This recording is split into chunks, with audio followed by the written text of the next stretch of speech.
Finisher can be used in a lot of different ways. So let me talk to you about retro really quick on this upbeat hip hop track.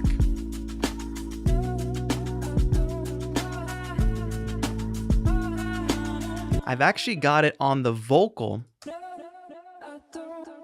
for this track. So again, similar to what we were just doing, if I turn off the finisher here, kind of a dry-ish, if I play it in the mix, kind of,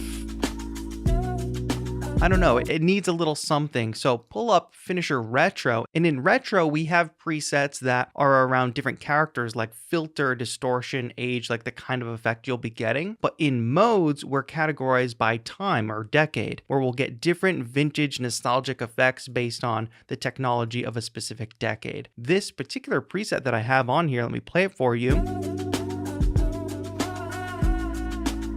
is an interesting early digital delay sound from the 80s, which I think sounds really cool. And you can see here in the very knobs, I have access over like the different kind of pattern to make it super short. Or for this purpose of this song, I had a bit of a longer pattern selected. And we can crush these bits too. Crank up the feedback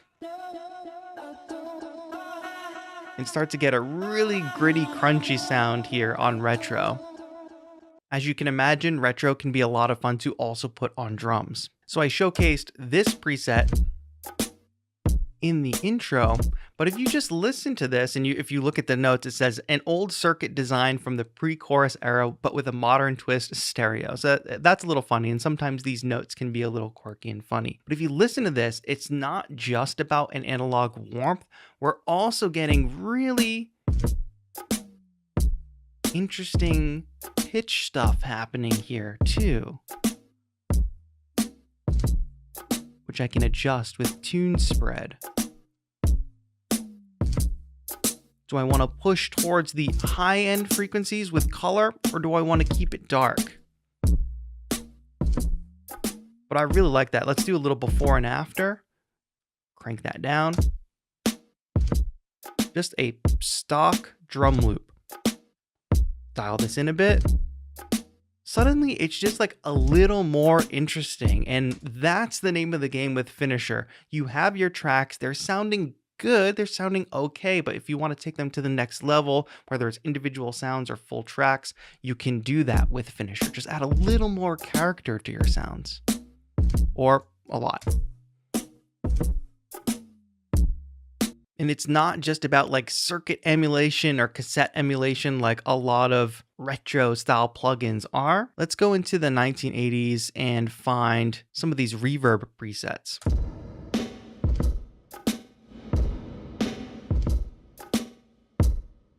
I think that sounds really good, even dialed in at about 14. Let's hear it, reverb 89. Get a little brighter color here.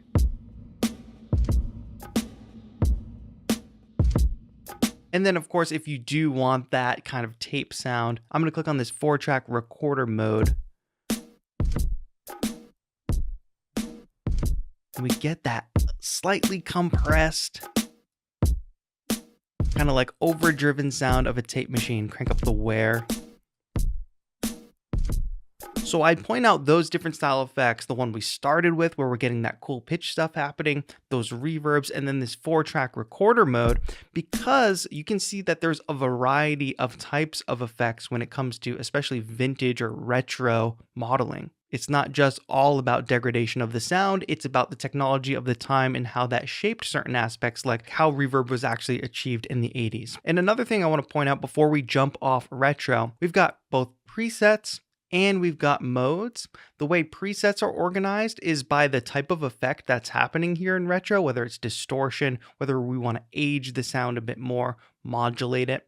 Whereas the modes are organized by decade, like I pointed out before. So you have a couple ways of finding the different sounds you're looking for. Presets might be like a little more crafted effects, but whereas if you go into the modes, you're going to get things that are, designed to sound like a 4-track recorder. Like that's a very clear idea there. So you can bounce between presets and modes to find the sound that you want. So retro is a title that's very much purpose built for those vintage kind of sounds, whether that's degradation or space, anything from the retro world.